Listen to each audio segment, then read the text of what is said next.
ரஜினி சொல்லும்போது Rajini sir miss பண்ண வேண்டாம், நல்லா இருக்குது, நீங்கள் ஹிருத்திக்கு நம்ம தம்பி பையன் தான் வந்து பிரச்சனையை சொல்லுங்கள் அப்படின்னு சொல்லும்போது தான் அவர் என்னங்க இது கேள்வி என்னங்க கேட்குது, ரஜினி சார் படம் வரேன்னு சொல்ல தான் அவர் ஷூட் பண்ணி முடிச்சாச்சு. சில் அவுட்னாலே நீ ரஜினி ஸ்டார் அந்த இமேஜ் நீ மைண்டில் செட் பண்ணுங்க. நம்மளோட கிளாப்ஸ் வாங்கிட்டு போகிற போல்றீங்க மிஸ்கின்லாம் ஜாலியாக சொன்னாராம். ஏன்னா மற்றவங்க சிறப்பாக நடித்து அவங்க கிளாப்ஸ் வாங்குங்கிறத வந்து ஆசைப்படக்கூடியவர் தான் நம்ம ரஜினி சார். வணக்கம் சார். வணக்கம். தர்மன் படப்பிடிப்பு ஆரம்பிச்சிருச்சு அப்படிங்கிற ஒரு தகவல் நமக்கு வந்துச்சு. என்ன நிலைமையில ஷூட்டிங் போயிட்டு இருக்கு, படத்தோட என்னென்ன காட்சிகள்லாம் எடுத்திருக்காங்க சார்? இப்போ ஃபஸ்ட்டு ரஜினி சாருடைய ஓப்பனிங் ஒரு சாங் ஒன்று எடுக்கப்பட்டது தகவல் வந்திருக்காது, ரொம்ப ரொம்ப அருமையாக வந்திருக்காது. கோரியோகிராஃபிலேருந்து அந்த விஷுவலேஷன்லேருந்து ரொம்ப நல்லா வந்திருக்க ஒரு தகவல். எப்பவுமே ரஜினி சார் அப்படின்னா இந்த ஓப்பனிங் வந்து ஒரு சாங், ஒரு ஃபைட், இதுதான் படத்துக்கு வந்து மிகப்பெரிய வைவை கிளப்பி விடும், நமக்கு அப்படியே உட்கார வச்சிடும். இப்போ சந்திரமுகியை எடுத்துக்கிட்டிங்கன்னா ஆக்சுவலாக கதை பிரகாரமே செகண்ட் ஹாஃபில் தான் ரஜினி சார் வருவார் கதை பிரகாரம். ஆனால் இங்கே ரஜினி சாருக்காகவே களத்தையே மாற்றினார், கதையை மாற்றினார் பி.வா சார். சார் ஓப்பனிங் நீங்கள் இல்லைன்னா படம் கிடையாது சார் அப்படின்னு. இல்லைங்க கதை பிரகாரம் அப்படி தானே வரணும், நான் அமெரிக்காவில் இருக்கேன், நீங்கள் ஃபோன் பண்ணால் அது அந்த படத்துக்கு இந்த படத்துக்கு வேறு சார் அப்படின்னு தான் ஒரு சாங்கு. ஃபஸ்ட்டு சாங்கு ஒரு ஃபைட்டு, அப்புறம் காமெடி போர்ஷன் வரும், எல்லாம் வரும். வந்து ஒரு மிடிலுக்கு அப்புறமே எனக்கு அமெரிக்காவில் வேலை இருக்கு நான் போகிறேன்னு சொல்லுவார் இல்லையா. செகண்ட் கால் பிரபு பண்ணுவார், அப்போ தான் உள்ளே என்ட்ரி ஆவார். யாம் இருக்க பயமே, இந்த சரவணன் இருக்க பயமே உள்ளே வருவார். அதுதான் ஆக்சுவல் சீன். ஆனால் அதுக்கு முன்னாடி எல்லாமே பார்த்தீங்கன்னா ரஜினி சாருக்காக அவர் ஸ்க்ரீன் பிளேயில் மாற்றி பண்ணது பி.வா சார். ரஜினி சாருடைய பல்ஸ் பி.வா சார் தான் தெரியும், பக்கா என்டர்டைன்மெண்ட்டாக பண்ணுவார். ஸோ அப்படி தான் உங்களுக்கு எப்பயுமே ஒரு சாங், ஒரு ஃபைட், அந்த சீன்ஸ் வந்ததுன்னா அந்த படம் தாறுமாறான ஹிட்டாக இருக்காது. அது எடுத்துக்காட்டு நிறைய படங்கள் இருக்கலாம், சமயத்தில் தான் 2-3 படங்கள் வராமல் இருந்தது. பட் இப்போ தர்மனுக்கு ஸ்பெசிஃபிக்காகவே அஸ்வத் மாரி சொன்னது, சார் உங்களுக்கு ப்ளஸ்ஸே ஓப்பனிங் சாங் வித் ஃபைட்டு தான் சார், இது ரெண்டுமே படத்தில் நான் வைக்கிறேன். நீங்கள் அதாவது பழைய Rajini sir, vintage Rajini sir இங்கே ரசிகர்கள் பார்க்கணும் எதிர்பார்க்குறாங்க. அப்படிங்கும்போது ரஜினி சார் வந்து இந்த ஏஜுக்கு பரவாயில்லையா செய்யலான்னு கேட்டாங்க. சார் உங்களுக்கு ஏஜ் நீங்கள் தான் ஃபீல் பண்ணுறீங்க, ஒரு ரசிகர்கள் ஃபீல் பண்ணணும், அவங்க ரெடியாக இருக்காங்க பார்க்குறது, பொதுமக்களும் ரெடியாக இருக்காங்க, நான் அதை வச்சிருவேன் சார் நான் அப்படின்னு சொல்லிட்டாங்க.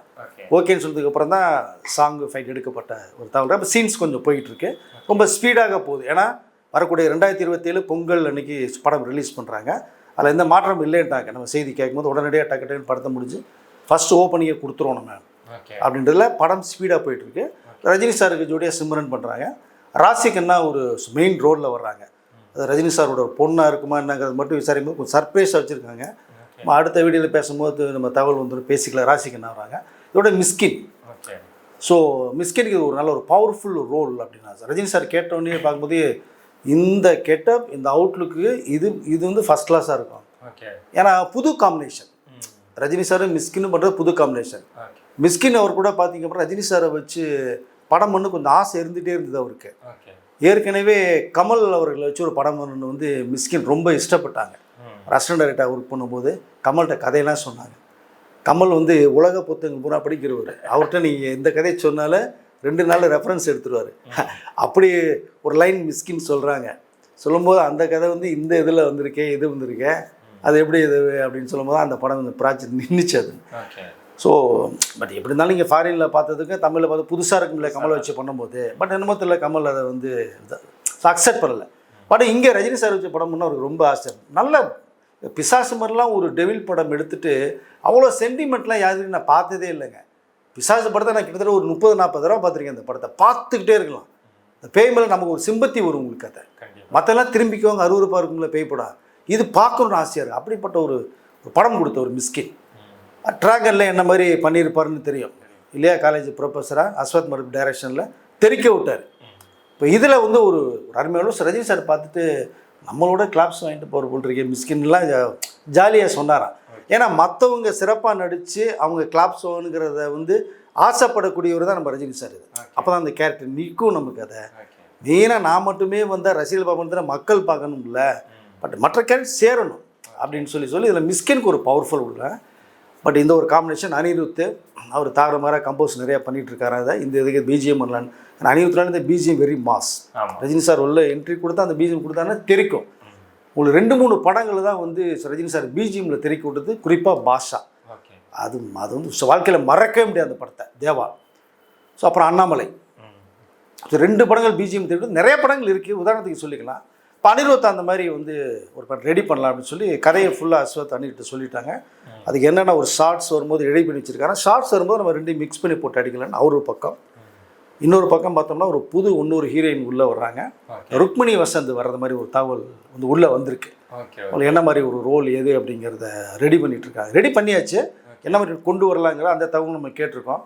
அது அடுத்த வீடியோவில் நமக்கு இந்த ருக்மிணி வசந்தை பற்றியும் ராசிகநாதன் பற்றியும் நம்ம பேசலான்னு. பட் இப்போ தர்மன் வந்து அவருக்கு ஏற்ற ஒரு டைட்டில் அமைச்சர் ரஜினி சார் சொன்னார். நிறைய டைட்டில் பேசப்பட்டுச்சு.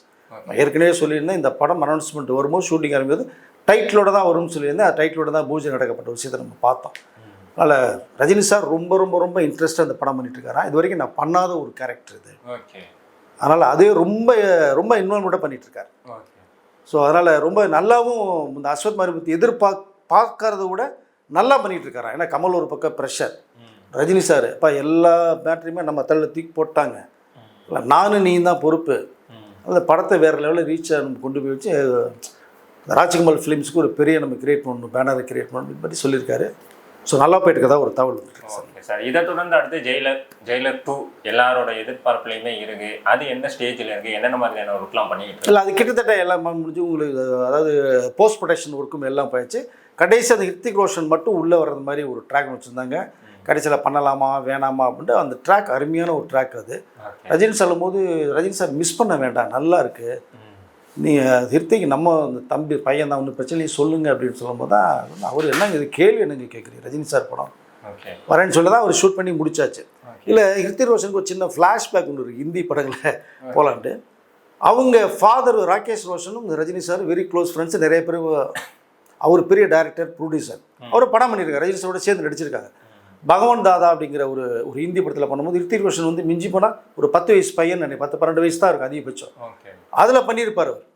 அப்போ ரஜினி சார் கையை பிடிச்சிக்கிட்டே போவார். ஆனால் அவர் பண்ணுற இந்த ஸ்டைலு, இந்த ஸ்பீடு, அது இன்ன வரைக்குமே இருக்குங்க. அந்த ஸ்பீடும் ஸ்டைலும் அதை வந்து பிளட்லேயே குறிப்பிடுது, மாறாதவருக்கு. அப்போ அவர் ரொம்ப லைக் பண்ணிருக்காரு, சின்ன பையன் லைக் பண்ணார். ஸோ ரஜினி சார் கூப்பிட்டு பக்கத்துலேயே வச்சுக்குவார் ஹிருத்திக் ரோஷனை. ராகேஷ் கூட சொல்லுவார், டேய் அங்கிள் ஷூட் பண்ணி சாப்பிட்ருக்காரு, இந்த இடத்துல புதுசுன்னு வந்துடுறியாடா, திட்டுவார் அவங்க அப்பா. ஏன்னா இவரோட இந்த மூமெண்ட் அவ்வளோ பிடிச்சிருக்கு அப்படின்னு.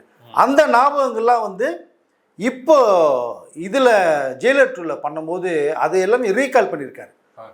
அப்போ சின்ன வயசு நீ இவ்வளோ விஷயங்கள் எனக்கு ஞாபகம் இருக்குது, உனக்கு ஞாபகம் இருக்கான்னு கேட்டாரான். அது எப்படி எனக்கு மறக்க முடியும், அப்பாவில் அவ்வளோ விஷயம் சொல்கிறேன், நான் கண்ணதில் பார்த்தவன் நடித்தவன். ஸோ அதெல்லாம் ரொம்ப ஷேர் பண்ணியிருக்காங்க. ஸோ ஜெயிலர் 2ல ஹிருத்திக் ரோஷன் கேரக்டர் பவர்ஃபுல்லாக இருக்கா உங்களுக்கு. அதோட ஏகப்பட்ட ஆர்டிஸ்ட் லிஸ்ட்டே போடலாம். எஸ்.ஜே. சூர்யா, விஜய் சேதுபதி, மோகன்லால், சிவராஜ்குமார், இதோட சுராஜ்னு சொல்லி மலையாளத்துலேருந்து ஒருத்தர், ஏகப்பட்ட ஆர்டிஸ்ட். சுராஜெல்லாம் பார்த்தீங்கன்னா ஒரு மிரண்டு போயிட்டார் ரஜினி சார் ஆக்டிங் பார்த்து. ஏன்னா இந்த வயசில் மனுஷன் இந்த பட்டாத பாடுபடுத்துறாரு. இல்லை இவங்க ரஜினி சார் பண்ணுற அந்த சீனில் வந்து இவங்க ஸ்கோர் பண்ணுறாங்களா, இவங்க இது பண்ணிட்டோன்னு பிளான் பண்ணுறாங்க. அவர் பார்த்து அசால்ட்டாக பண்ணோன்னே இவங்களுக்கு வந்து டோட்டலாக எல்லாம் ஆஃப் ஆயிருதான். இதோட நம்ம எப்படி பண்ணுறது, இன்ட்ரோல் பிளாக்லாம் கண்ணாபுண்ணான் இருக்குன்னு அவர் ஒரு ஸ்டேட்மெண்ட்டை கொடுக்குறாரு சுராஜ் வர்றது, அவருக்கும் நல்ல ஒரு ரோல். ஸோ இப்படி ஏகப்பட்ட காம்பினேஷன் படம் பிரமாதமாக ஜெயிலர் 2 வந்திருக்குது. ரஜினி சாருக்கு மிகப்பெரிய ஒரு என்ன சொல்கிறதுனா, ஏற்கனவே 3 படம் வசூல் இருந்தாலும் இந்த படத்தை டாப் லெவலில் கொண்டு போய் ஒரு 1000 crores டார்கெட் பண்ணணுங்கிற மிகப்பெரிய கான்ஃபிடென்ட் இருக்குதுன்னு படம் பார்த்தவங்க சொல்கிறாங்க. அது மேட்டர் தான். அதில் ஜெயிலர் 2 உண்மையிலே தாறுமாறாக இருக்கிறதா ஒரு தகவல். ஒன்றும் இல்லை, அக்டோபர் 15 ரிலீஸு. அன்னைக்கு வரும்போது வேறு எந்த படமும் வரல வேறு. அதனால் பார்க்கலாம் எப்படி நம்ம அந்த 1000 கோடி வேறு தாண்டதுக்கான வாய்ப்பை ரசிகர்கள் பொதுமக்கள் தான் அந்த படத்துக்கு கொடுக்கணும்னு தான் நான் சொல்லி விரும்புகிறேன். இந்த படம் ரொம்ப பிரமாதம் வந்திருக்கு சார். ஜெயிலர் சார் அந்த டீசர் மாதிரி ஒன்று விட்டுருந்தாங்க, அதில் எல்லாரோட ஃபேஸும் ரிவீல் பண்ணியிருந்தாங்க. ரஜினி சார் ஃபேஸ் மட்டும் லாங்லேருந்து பிளர்ராக ஒரு சில்லவுட் இது மாதிரி காமிச்சிருக்காங்க. ஏன் ரிவீல் பண்ணாமல் இருக்காங்க சார்? நீங்கள் சில்லவுட்டில் இருக்கக்கூடிய எந்த ஹீரோக்கள் எதுவுமே பார்த்தீங்கன்னா பெரிய அளவில் இருக்காது. அது ஒரு மாதிரி இருக்கும். சில்லவுட்னாலே நீ ரஜினி ஸ்டார் அந்த இமேஜ் நீ மைண்டில் செட் பண்ணுங்கள். பாஷாவில் அந்த மாடியில் நடந்துறது வந்து அந்த ஷூ சவுண்டு கொடுப்பாங்க, டக் டக்குன்னு வரும்போது ஒரு நெகட்டிவ்லையும் சில்லவுட்லையும் காப்பாங்க. தியேட்டரில் விசில் பறக்குங்க அந்த சீன்கள்லாம். அப்புறம் அண்ணாமலையிலையும். ஸோ அதாவது சில்லவுட்னாலே உங்களுக்கு இருக்க எனக்கு தெரிஞ்ச வரைக்குமே வேர்ல்டில் ஒரு 3 ஆர்டிஸ்ட்டு தான் ரொம்ப ஃபெமிலியர் டாப் கிளாப்ஸ் வாங்குவாங்க. ஒன்று சார்லி சாப்ளின், அவர் சில்லவுட்டில் தான் நிறைய வரும் உங்களுக்கு அது ட்ராக். இப்போ நிறைய ஸ்டிக்கரே பார்த்தீங்கன்னா சில்லவுட்டில் தான் இருக்கும், பிளாக் ஷேடில் தான் இருக்கும். இன்னொரு பக்கம் நம்ம இவர் ஜாக்கி ஷான், அவர் ஒரு மாதிரி ரொம்ப எக்ஸலண்ட்டாக இருக்கும். இதுக்கப்புறம் நம்ம எடுத்துக்கிட்டோம்னா ரஜினி சார் இந்த சில்லவுட்னால ஒரு மாஸ் என்ட்ரி இருக்கும். அதில் ஏதோ ஒன்று சொல்கிறது மாதிரி இருக்கு உங்களுக்கு. அந்த கத்தி அருவாள் பிடிச்சிட்டு அந்த தண்ணி ரிவர் மாதிரி இருக்கிறதுல வந்து நிற்கிற மாதிரி தான் சிலோட் நீங்கள் சொல்ல வரீங்க. நீங்கள் இந்த ஸ்லோ மோஷன், இந்த சில்லவுட்டு எந்த ஹீரோக்களுக்குமே அமையாத ஒரு விஷயம்.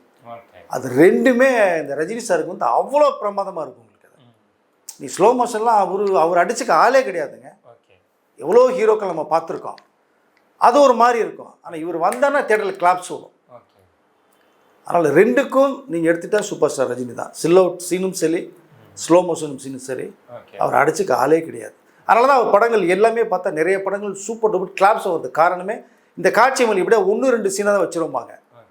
நீங்கள் பேட்டை படம் எடுத்துங்க, சில்லவுட்டில் தான் ஓப்பனிங்கே வரும் உங்களுக்கு. அதை ஸோ அந்த குடோனில் வந்து இந்த கோடாலி எடுத்துகிட்டு வர்ற ஃபஸ்ட்டு ஒரு ஃபைட் இருக்குது உங்களுக்கு. அதை அந்த சில்லவுட்டில் தான் காமிப்பாங்க. ஸோ சில்லவுட்டில் காமிக்கப்பட்டது எல்லாமே தாறுமாறான ஒரு ஹிட்டு. ஸோ அதனால் இதுலேயும் அதை கொஞ்சம் யூஸ் பண்ணியிருக்காங்க. அது வந்து பிரமாதமாக இருக்குது. எல்லா ஆர்டிஸ்ட்டு காமிச்சாலுமே சூப்பர் ஸ்டார் படம் இல்லையா, அவர் முகத்தை நீங்கள் காமிக்காமே எடுக்க சொல்லிட்டு போகலாம். ஆனால் அந்த ஸ்டில் ரொம்ப அருமையாக இருக்குது. அதற்காகவே ஜெயலலிதா சிலர் காமிக்கணும்னு சொல்லி நெல்சன் பண்ணுறதா ஒரு தகவல் வந்து சார். சார் இதை தொடர்ந்து என்னன்னா ரஜினி அவர்கள் 175வது படத்தோட நடிக்கிறத நிப்பாட்ட போறாரு அப்படிங்கிற மாதிரியான ஒரு தகவல் ஒன்று வெளியாயிருக்கு சார். அது எந்த அளவுக்கு சார் உண்மை? இல்லை, என்னென்னா உடல்நிலை கொஞ்சம் வந்து கோஆப்ரேட் பண்ணணும், அவரு போதும்னு நினைக்கிறதா எனக்கு ஒரு தகவல் வருது.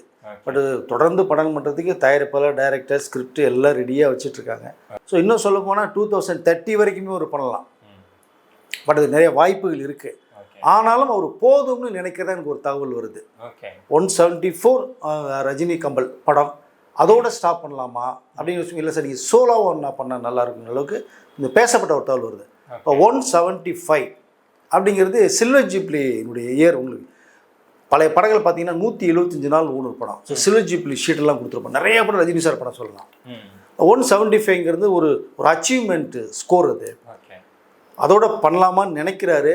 ஆனால் அது மிகப்பெரிய ஒரு ஏமாற்றத்தை தமிழ் திரையுலகத்துக்கும் ரசிகர்களுக்கும் தான் கொடுக்கும்னு நான் நினைக்கிறேன். ஏன்னா இன்றைக்கும் அவர் மிகப்பெரிய பிஸ்னஸ் வேல்யூ உள்ள பர்சனாக இருக்கார். சூப்பர் ஸ்டார் ரஜினி படம் இன்றைக்கி கண்ணபடிட்டு பிஸ்னஸ். சம்பளம் 220 கோடி ரூபா வேறு. அதாவது எல்லாம் ரெடியாக இருக்குது. தயாரிப்பாளர், ப்ரொடியூசர் இல்லைன்னா அந்த முடிவு எடுக்கலாம். எல்லாமே ரெடியாக இருக்காங்க. இந்த முடிவை அவர் எடுக்க போகிறாங்கிற ஒரு தகவல் தான் வருது. இன்னும் உறுதி செய்யப்படல. ஏன்னா 1975 அவருடைய இண்டஸ்ட்ரி ஃபஸ்ட்டு படம் உள்ளே வந்தார். அபூர்வங்களில் தமிழ் படம் 1975. அதுலேருந்து இது வரைக்குமே 51 வருடங்கள் ஆகுது. அதனால் 175 அதோட முடிக்கலாம் அப்படிங்கிற மாதிரியான ஒரு எண்ணம் அவர் மனசில் உருவாக்கிட்டு இருக்கு. பட் கொஞ்சம் அந்த எண்ணத்தை மாற்றலாம், தவிர்க்கலாம் அப்படிங்கிறத நான் சொல்லிக்க விரும்புகிறேன். ஏன்னா உங்கள் ஒரு மாஸ், அந்த எலிமெண்ட், அந்த படம் இல்லை அடுத்த ஒரு நடிகர் கிடைக்குமானா கண்டிப்பாக கிடைக்காது. மீண்டும் ரஜினி அவர்களே பிறந்து வந்தால் தான் இந்த மாதிரி பண்ண முடியும். சொல்லப்போனால் அதை பிறக்கவும் முடியாது. இதே ரஜினி சார் பாஷா படத்தை திரும்பி பண்ணால் கூட அவர்னாலே வந்து பண்ண முடியாது நான் சொல்லிக்க விரும்புகிறேன். மாணிக் பாஷா தான் சொல்ல. உங்கள் படங்கள் எல்லாமே பார்த்தோம்னா அவ்வளோ ரொம்ப எக்ஸலண்ட்டாக ஒரு மெசேஜோட சொல்லப்பட்ட விஷயங்கள் இருக்குது. முள்ளு மலரும் காளி கேரக்டர்லாம் யாராலையும் பண்ண முடியுமானா முடியாது. 660 வரை சந்தானம் கேரக்டர். சந்தானம்னா காமெடி சந்தம் எடுத்துடாதீங்க. அந்த படத்தில் கேரக்டர் பேர் சந்தானம் ரஜினி சார். ஸோ அப்படி இது. ஸோ எவ்வளோ படங்கள் நீங்கள் சொல்லிகிட்டே போகலாம். அதனால் அந்த முடிவு எடுக்க போகிறதா ஒரு தகவல் வந்திருக்கு. தயவுசெய்து எடுக்க வேணாம், நீங்கள் பண்ணுங்கள். உங்களுக்குன்னு பார்க்குறதுக்கு ஒரு மிகப்பெரிய தமிழ்நாட்டில் ஒரு கேங்கே இருக்காங்க. பட் இதில் அவர் தான் முடிவு பண்ணணும் என்னங்கிறத. ஓகே சார், நிறைய தகவலை பயந்துக்கிட்டீங்க. ரொம்ப நன்றி சார். நன்றி.